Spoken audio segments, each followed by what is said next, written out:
Hi there, I'm Rabbit from Unbreakable Gamers. I'm just having a quick look at a game made with GameGuru. It's created by somebody by the name of Cheryl. GameGuru is a game editor that you can quickly and easily make a game, but you maybe not be able to make the greatest looking game. This game was apparently made in a couple of hours by Cheryl. I'll put a link to the game in the comment section. It's a zombie game, and it's sort of like to highlight some of the shortcomings of GameGuru. A lot of it is default assets, apart from a bit of music and loading screens like this background here. It pretty much uses GameGuru default assets. The thing is, with GameGuru, if you put in the work, you can get good results. If you make your own higher res textures, you make your own higher polygon models, you can get some really good results. And it's a mixed bag. Some of the content is really good, especially the first person shooter stuff. The weapon models look good up close, as you'll see when coming here with the sword. But unfortunately there's a lot of bad. I mean, here if you look at the moment, we've got 3 options on the main screen. No menu, music, nothing like that. There's no options. I mean, you got it in about. That's who's made the game, created by Cheryl Gress using GameGuru. Song Black Light by Battle of Wood. Game weighs in 153 megabytes, so it's fairly small, as you're about to see. But yeah, that's it on the main screen. When you log in, or when you start the game, log in, I'll show you what we're dealing with here. I've turned down the sound because when it's up high, you'll not be able to hear anything except for the game sound effects. They're pretty high by default. And yep, here's Cheryl's loading screen, or as she describes it, intro movie and background music. Okay, now start off with, okay, you can see here that the weapon model and the hands, not too bad. Could be a little bit more high res, but simple to swap out. But you know, it's not too bad. But while we're here, we'll look at the menus. You got main menu, which takes you back to the menu we were just on. Graphic settings, sound levels. You're probably thinking, oh yeah, that's not too bad. But well, sound levels, that's it. You know, your volume. It's normally up here, but I've turned it down here because it is deafening when I play back the video, and you can't hear me talking. Not so bad. I mean, who needs to pick the sound card or anything? That's not really a necessary thing these days. Then we've got graphic settings. Prepare to be amazed. We've got lowest, medium, highest. A really strange field of view. As you can see, most games, the field of view would be zooming up and down, like you'd be able to see your arms and your weapon better, you know. But this one, it actually just it zooms the whole terrain. I've got to admit, I haven't tested it out in game, but that could be confusing. I mean, if I'm back here, does it hit like I'm still standing right in front of that zombie, or if I'm here, does that put me up in front? You know, a bit confusing. I forget what the default was. We'll stick it in the middle here for now. But that's it. That's it graphically. Anything else you want to do, you better get into your video card or use a plug-in or something. Same with the keys. They're your basic WASD, and you're sort of stuck with them. If you're left-handed like me, you're going to have problems. I'm going to die fairly quickly here. This game is, yeah, so you spawned. The AI is not that crash hot, but yeah, the controls are your basic, you know, space to jump, WASD. You know, it's got sort of the fantasy content. Some of these buildings come with it, but if you want the rest of it, you've got to buy the DLC. Costs like $30. Pretty face. And man boobs. From here, it's not too bad, but when you look up closer, like her jeans, you know, they're sort of low res. It is easy to swap out textures with higher res ones of your own creation, which sort of gets around that. You can add normal and specular maps for a bit more depth. But I mean, that grass, I'm currently playing 1600 by 900. That's the native resolution I'm on a GDX 970. We'll go over here, look at these trees and buildings. I mean, this is what I mean. You get up here, you can see the polygon lines. You can see the textures are really low res. Same for these buildings. I mean, it ends up being, I mean, you look at that in comparison to that sword.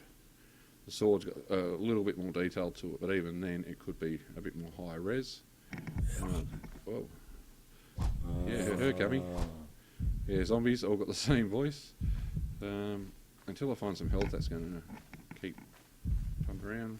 Yeah, but with the editor, see them hills. That's how you keep people from wandering to the edge of the map. Is you've got to put up your own stuff.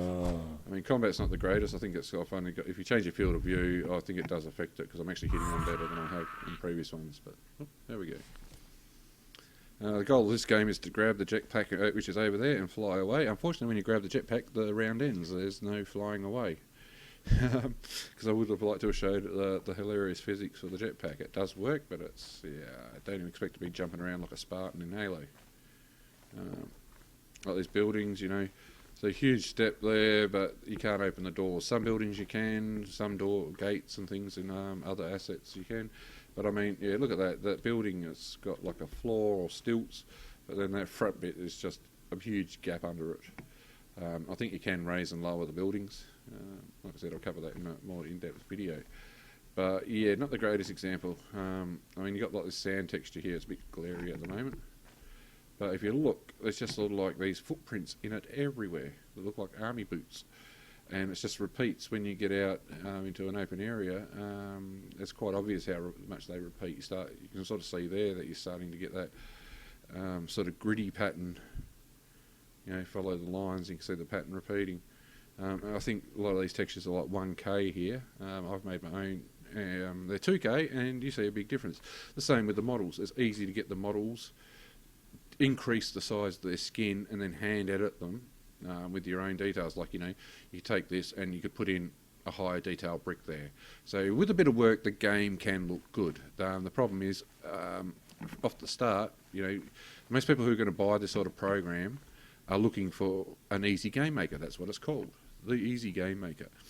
And I think they're going to be a bit disappointed. And if they don't know how to make textures or model or whatever, then they're sort of going to be reliant on these DLCs and the store content.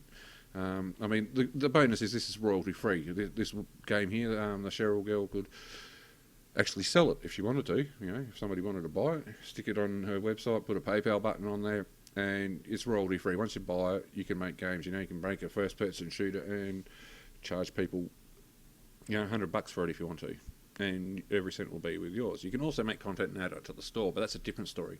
If you make a building like this and you put it on the asset store, whatever it's sold for, the developers take, I think it was something like 70%, which if you ask me is a bit rude. I think it's like Steam with those paid mods. I think if somebody does all the work and you're just making a profit off of it, then it should be the other way around. The artist gets 70%, the company gets 30%, or the artist gets 90%, the company gets 10%. I mean, because for them, it's free money and it's also free advertising. The more content that's out there, the more people buy their game, visit the store, more money they'll make. But yeah, there's a lot of that backwards thinking these days, especially in the games industry. But yeah, that should give you a good idea. I mean, if you look as well, if you run, the animation of the sword picks up. That's because you're running. That's not because it's an animation on the sword. It's just everything seems to speed up model-wise. I've noticed there's a shotgun in particular, a sci-fi one that has animator sections on it, and when you sprint, you can see the animated areas spin up a bit faster and stuff like that.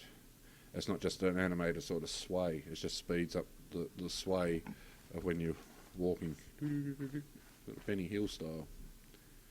But yeah, so yeah, I think a casual gamer who wants to make something they can play with their friends would be impressed with this. But if you're looking for a hardcore gamer, might want to make a really good quality, dreams of AAA gamings, you're really going to want to know how to do your own texturing modelling or have a team of people. And then you've got that problem of, well, if you have a team of people, you can't all work on the same one copy of the game. You'll have to buy several copies of it, buy one each. And the game also uses a dead model format, the format that you currently see. Every model in the game uses .x by DirectX, which Microsoft makes, which they've also abandoned themselves.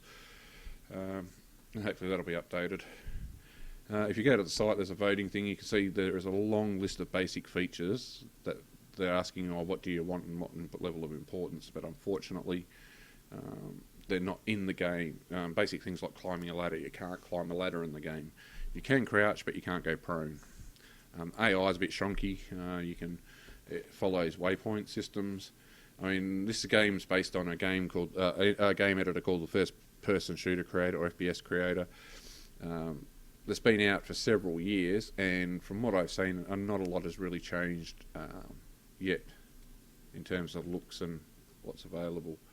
As I said, I'll go into more detail in a review in the editor. I just want to show you that if you do build a game with first-person shooter using the default assets, this is sort of the effect you're going to get. Anyway, I'm Rabbit. Thanks for watching, and stay tuned for the review of the actual editor, and I'll show you off some of the first-person shooter parts of the gameplay, hopefully, and give you a better idea of what the game's capable of. Oh, the editor is capable of, because actually it's not, it's not a game. All right. Enjoy it and have a good night, day, whatever, in your part of the world. Catch you later.